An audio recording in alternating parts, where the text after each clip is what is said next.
मैं तो नहीं भागी, मेरे बाल चले गए, मेरे दांत चले गए, मेरा मेकअप चला गया। ये तो सब बनावटी था, ये तो नकली था।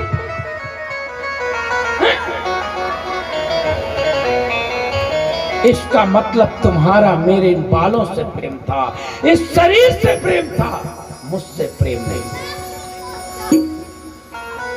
इसलिए मां, प्रेम करना तो उस परब्रह्म परमात्मा से, उस ब्रह्म, उस गोविंद से करिए जो आदि अनादि तीनों काल में सत्य है। मां, जिसके लिए हम इतना जोड़ते हैं, इतना एकत्रित करते हैं कि बेटा बेटा बेटा मेरा ये करेगा, मरने के बाद जिस मकान को बनाने के लिए कितना टाइम लगा, कितना परिश्रम करते हैं, लेकिन मरने के बाद डेड बॉडी तुरंत बाहर रख दी जाती है, बोले अंदर मत रखो।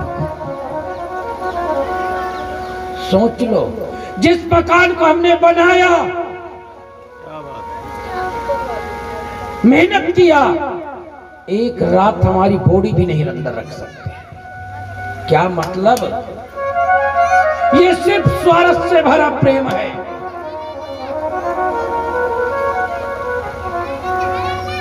इसलिए मां, यदि हमें परब्रह्म परमात्मा को पाना है, नारायण को पाना है,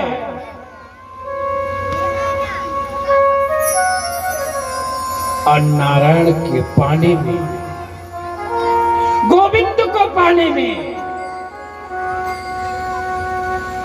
मां, एज की आवश्यकता नहीं होती, आय की आवश्यकता नहीं होती।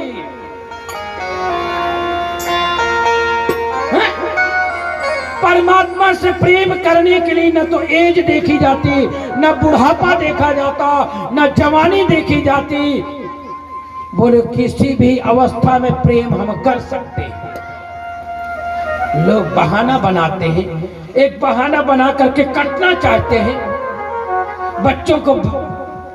कई बार हम लोग अपने आंखों के सामने सुने, बेटा बार बार कह रहा है, बाबा चलो कथा सुने चलते हैं, बाबा चलो भागवत सुनिए, बहुत अच्छी भागवत हो रही है, चलो। तो बाबा क्या कहते, बोले बेटा आज नहीं, आज नहीं, कल चलेंगे, कल। अब जब कल आता, बेटा कहता मैं भी चल रहा हूं। अरे बच्चों तुम घर में रहो। ये सब कथा भागवत बुढ़ापे की है। वाह, तुम जानते हो क्या कि ये अमर रहेंगे? ऐसे उत्तर दे देते कि बुढ़ापे में भजन करना चाहिए, सत्संग बुढ़ापे में करना चाहिए, सत्संग कीर्तन बुढ़ापे में करना चाहिए। वाह, ये तो धर्म के ठेकेदार हो गए, मानो इन्होंने धर्म का सारा ठेका ले रखा है। कमाल कर दिया। एक बार स्वयं एक भिखारी आया था, कहां? इंद्रप्रस्थ दिल्ली में, और युधिष्ठिर बैठे थे, पूजा कर रहे होंगे, और कहा, बोले आज नहीं कल आना। बोले अच्छा, बोले कल? बोले हाँ, आज पूजा में। जैसे कल कहा, युधिष्ठिर ने, भीम ने तुरंत ढोल बजाना शुरू कर दिया। युधिष्ठिर ने कहा, भैया ढोल क्यों बजा रहे हो? बोले भैया तुमने तो काल को जीत लिया। बोले मैंने क्यों जीता? बोले क्यों? उस भिखारी को नहीं कह दिया कि कल लाना? इसका मतलब कल तक तुम अमर हो।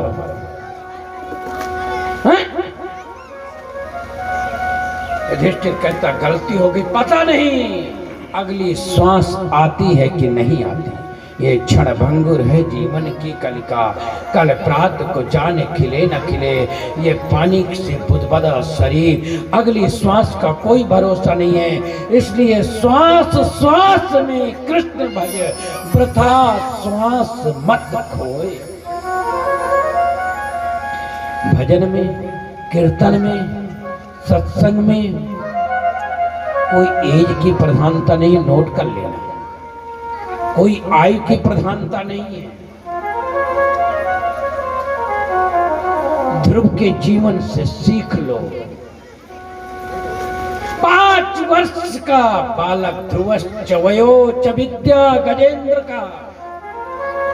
स्वयं कपिल जी अपने मां से कहते, बोले मां,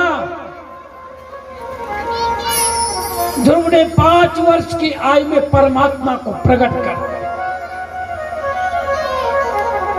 5 वर्ष की अवस्था में परमात्मा को आना पड़ा। बालहट, त्रियाहट और राजहट। इसलिए बोले कैसे? बोले जिस समय ध्रुव ने 5 वर्ष का बालक सुरुचि और सुनीति, जिसकी सुंदर नीति हो उसको सुनीति, और सुरुचि उसको कहते हैं जो अपने ही खाने में लगी रहे हैं? कुछ औरतें होती हैं, अन्यथा नहीं लेना। कोई अतिथि आ जाए तो उनको बड़ा सुंदर खिलाने में बड़ा आनंद आता है, बड़ी खुश होती है। अनेकों पकवान, अनेकों प्रकार के व्यंजन, कभी उनके शरीर में आलस नहीं आएगा, प्रमाद नहीं आएगा। उनको क्या कहेंगे? बोले सुनीति। लेकिन कुछ कुछ ऐसी औरतें होती, बोले कैसी? बोले सुरुचि जैसे। कोई आ गए, बोले क्या आफत आ गई है? रात के 11 बज रहे हैं, अब इनको भोजन बनाओ। और इसके पहले नहीं आ जाते? अरे फोन ही कर देते। अब ऐसा करो, भोजन तो बनाएंगे लेकिन मन खिन्न हो गया। ठीक कि 12 बज रहे हो, धूप पड़ रही हो, कोई आ जाए, कहेंगे चौके में भोजन बना। बोले देखो, और अब मैं नहीं बनाऊंगी। उनको किसी के खिलाने में, बोले ऐसा करो, अब बनाना ही तो रोटी सब्जी बना लो। भोजन तो कराया लेकिन भार सब घास जैसे के भार, सिर का भार डाल दिया।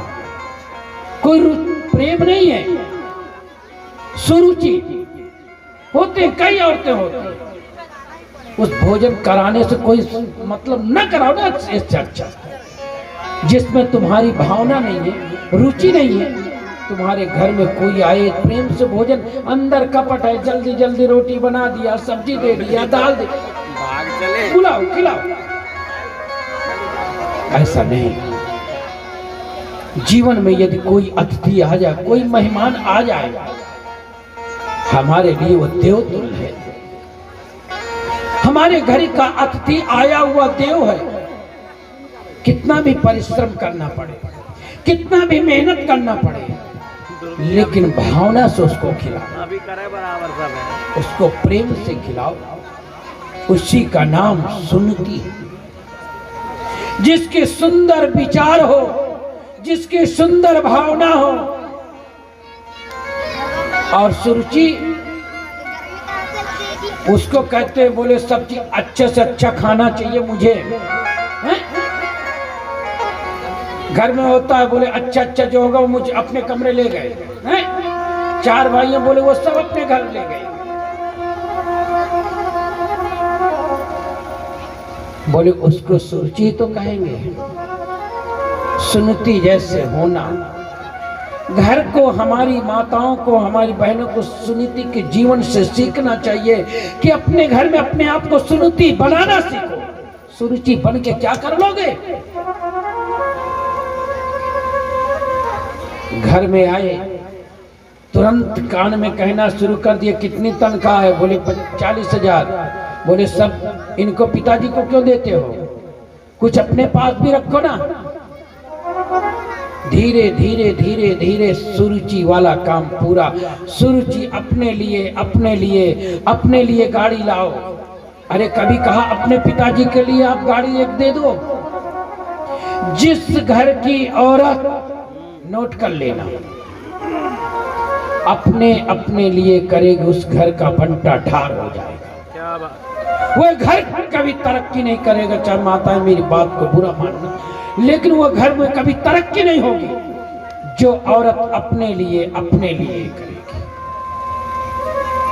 उस घर की तरक्की नहीं हो सकती। लेकिन जो औरत ये चाह लेगी जिस दिन कि अपने पिता के लिए करो, अपने भाई के लिए करो, उस घर की तरक्की हमेशा बढ़ती जाएगी, हमेशा आगे बढ़ते चला ही जाएगा। लेकिन सुनिचि नामा बोले नहीं, अपने लिए करना है, अपने लिए खाना, अपने लिए साड़ी, अपने लिए ले आओ।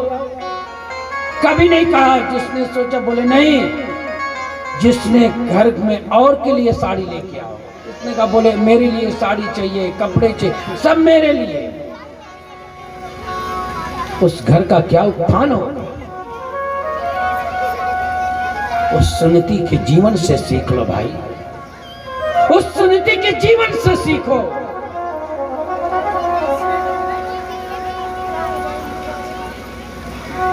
कभी नहीं अपने लिए कहा।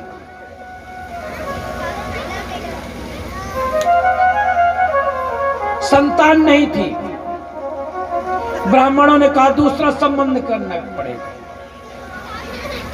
सुनीति ने तुरंत उत्तम से कहा बोले कर लो ब्याह, इस राजवंश की वृद्धि होनी चाहिए, वंश की वृद्धि हो मेरी उसी में खुशी। लेकिन सुरुचि के भी गर्भ से कोई संतान नहीं, यहां तक कि सुरुचि ने सुनीति को वन में निकलवा दिया। लेकिन सुनीति की नीति सुंदर है, सुनीति के विचार सुंदर है, सुनीति की भावना सुंदर है।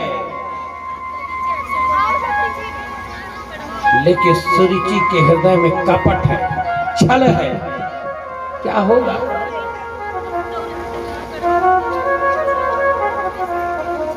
जिस समय सुरुचि का विवाह हुआ, उत्तम के कोई संतान नहीं, सुनीति के गर्भ से नहीं हो रही थी, उस समय सुनीति जैसी नारी, सुनीति जैसी पत्नी होना, वो परब्रह्म परमात्मा की प्राप्ति करवाता है।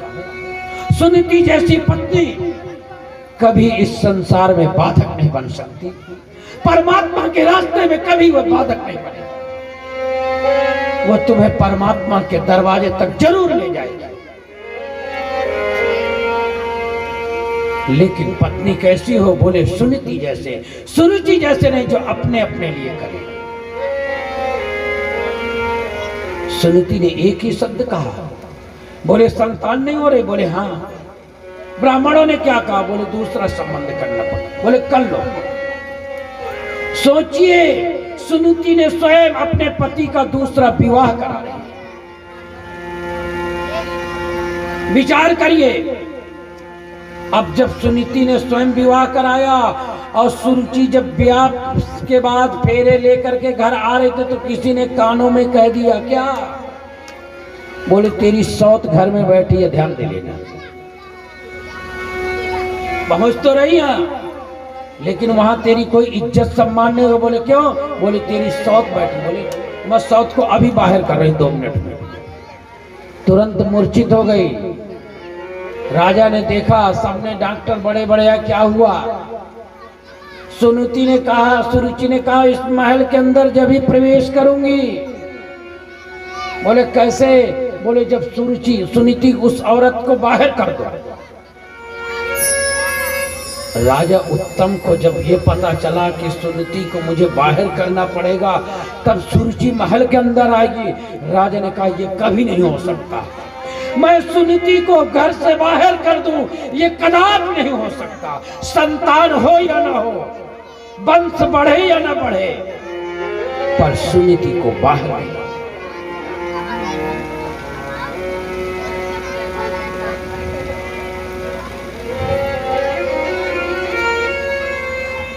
लेकिन जब सुनीति को पता चला, कानों कान बात फैलती है, सुरुचि मेरी बहन अंदर क्यों नहीं आ रही?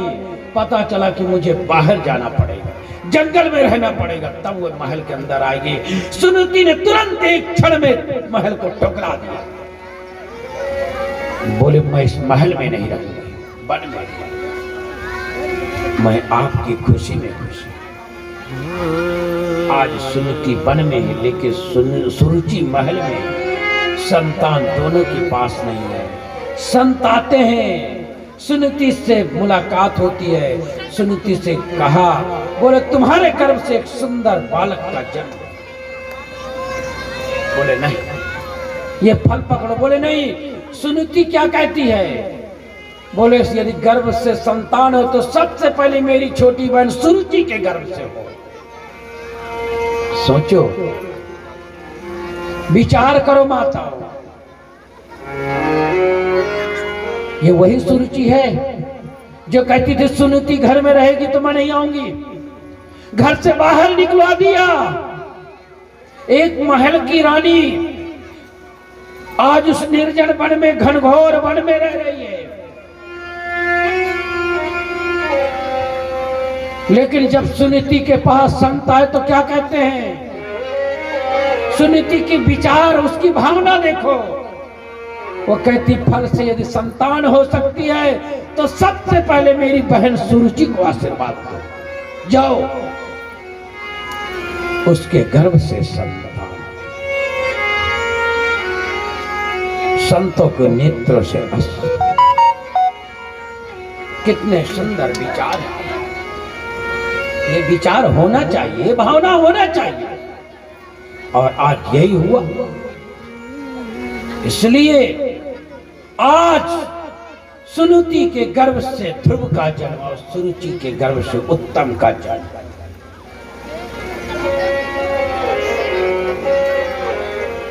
लेकिन ध्रुव कहते हैं, एक दिन सुरुचि ने ध्रुव को ठुकराया। महल में क्यों आता है? यदि तुझे गद्दी में बैठने का शौक है तो भगवान से तप कर कि मेरे गर्भ से जन्म ले, तब इस सिंहासन पर बैठेगा। ले जा कुर्सी, ले जा।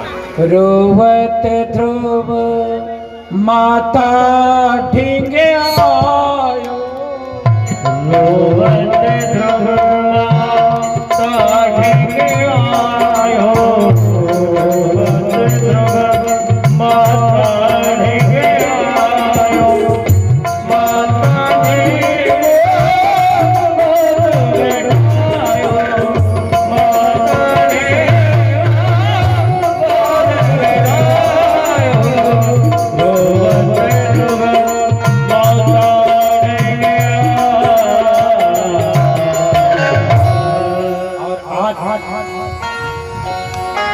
माँ ने आश्वासन दिया,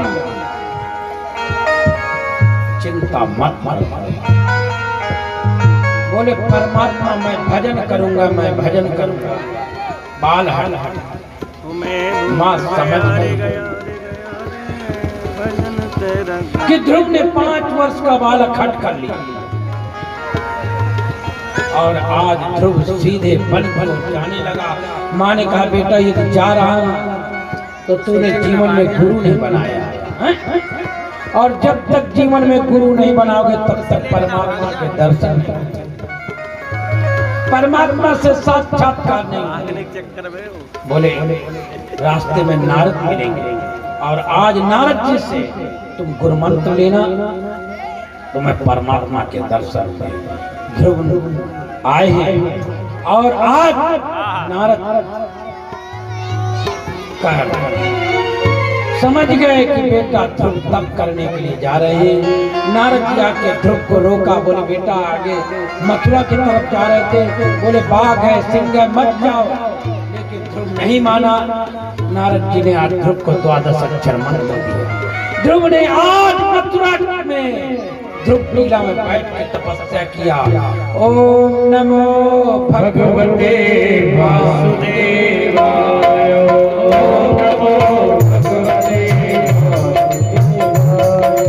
ओम नमो भगवते वासुदेवाय, ओम नमो भगवते वासुदेवाय, वासुदेवाय नंदनंदनाय, वासुदेवाय नंदनंदनाय, वासुदेवाय नंदनंदनाय।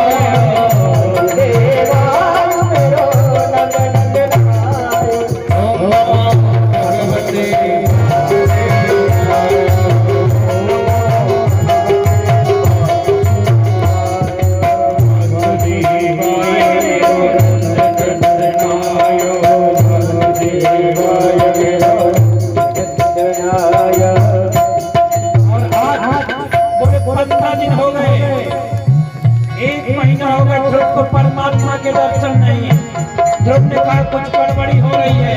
बालक था, बोले अब क्या करूं? बोले अब तो जो फलहार देता था सेव फल उसको बंद किया। दूसरे महीने में ध्रुव ने क्या किया? बोले मां वृक्षों की पत्ती लेकर के रहा, लेकिन परमात्मा के दर्शन नहीं। तीसरा महीना चालू हुआ, अब क्या करे? ध्रुव पानी पी करके तप किया, लेकिन नारायण के दर्शन नहीं। चौथा महीना लागू हुआ, बोले अब क्या करे? पानी को त्याग दिया, अन्न जल सब कुछ त्याग दिया। बोले अन्न खाकर परमात्मा के दर्शन नहीं। बोले अब क्या किया? बोले अब तो ध्रुव ने श्वास लिया, लेकिन 15 दिन हो गए आँख खोला वो भी नहीं। अब ध्रुव ने श्वास भी बंद कर दिया और ओम नमो भगवते हरे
उसके साथ हाथ भी न खड़े कर सके, तो बोले फिर कोई मतलब नहीं है।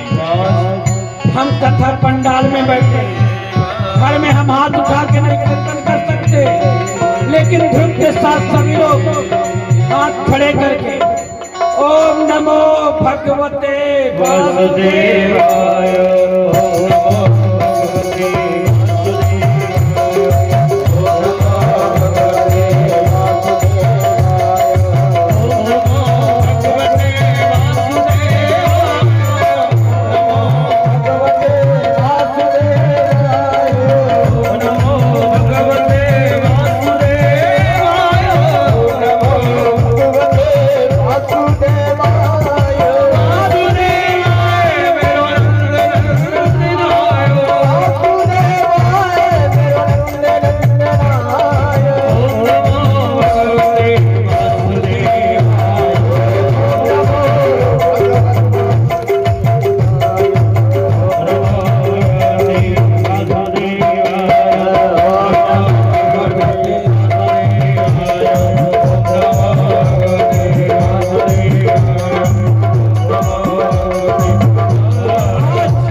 क्योंकि नन्हा से बालक ध्रुवा सांस को रोका।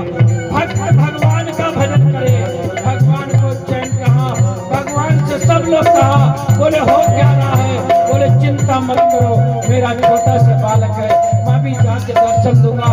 आज स्वयं नारायण परमात्मा आज ध्रुव के सामने खड़ा है, लेकिन ध्रुव आज ऐसी लागे लगा उसी में ओम नमो भगवते वासुदेवाय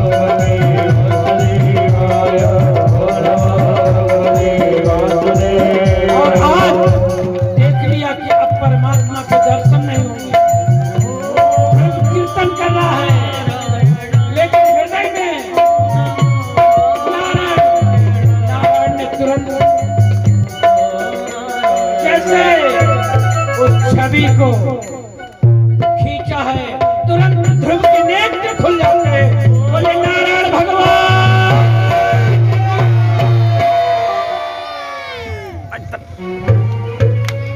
तुरंत जो है ध्रुव को दर्शन हुआ। और जैसे ध्रुव को दर्शन हुआ, ध्रुव परमात्मा को देख रहा है, परब्रह्म ध्रुव को देख रहा है। छोटा बालक है, महाराज जी देखिए वेद पढ़े नहीं है, मंत्र पढ़े नहीं, स्तुति कैसे करें। ध्रुव की आज स्वयं नारायण ने 4 परिक्रमा लगाए हैं और आज ध्रुव को स्वयं मेरे गोविंद ने प्रणाम इधर किया, देखो। गाले में शंख लगाया, ध्रुव को ज्ञान हो गया। नन्हा सा फूल हूँ मैं, तेरे चरणों की धूल हूँ, इतना तो कर दो पुकार, प्रभु जी मेरी पूजा करो। पूजा करो।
आज को परब्रह्म परमात्मा के दर्शन हुए और आज स्वयं ध्रुव ने नारायण का पूजन किया।